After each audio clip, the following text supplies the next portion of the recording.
那我们来问第二个问题哈，就是在23年10月份，移民局说 EB5 的投资期可以缩短到2年了。那只要是创业就业，哪怕是526和829还没有获批，就可以退管。那我想问一个问题，就是如果未来出现排期，是否大多数的项目只需要满足贷款期限，就可不会涉及到二次投资了吗？过往我们在进行二次投资的时候，你们作为区域中心一般是如何去做这个项目风控的？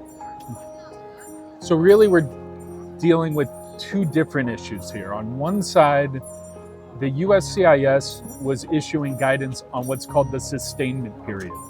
So for investors to get their permanent green card at the I-829, one of the requirements is that they sustain their investment. Okay, now the definition of sustainment changed with the new law.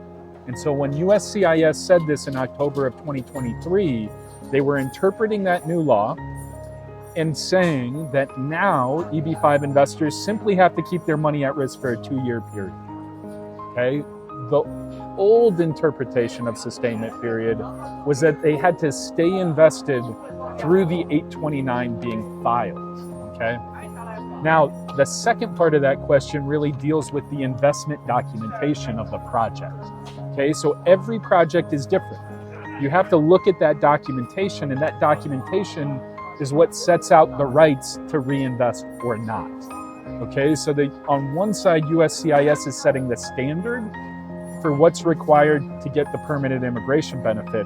On the other side, projects are trying to meet that standard, but some projects may say they can redeploy at will. Okay, so to your question about what about now, will projects reinvest? It doesn't necessarily matter what the USCIS says, it matters what their documents say. Okay, so for example, for us, with this new guidance, we do not deal with redeployment in that way. And so it's simply about reaching that sustainment, and now we can repay our investors after that amount of time. When you look at historically how we've handled it, we've had projects that repaid before retrogression was a problem. And before there were waiting lines, our loan terms kind of matched the EB5 process, and this wasn't a problem at all. This really became a problem when there became long waiting lines for visas. And we actually just dealt with a situation like this. So we had a project that had a 5-year loan term, 2 1-year extensions, and then it said, or the last 829 adjudication. Our project developer repaid us at the 5-year mark. And many of our investors are still waiting for their green cards. We chose to handle it very differently than many regional centers.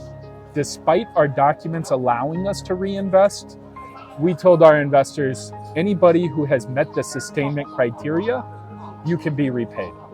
And anybody who hasn't met the sustainment criteria, if you want to withdraw, we'll give you your money back. But if you still want your immigration benefit, here is the reinvestment option that we are going to do. And so I think that's something unique to our regional center, and where we try to focus on the investor first and their interest, even if maybe the documentation said we could hold all the money and keep reinvesting. 关注秒懂移民，交一个懂移民的朋友。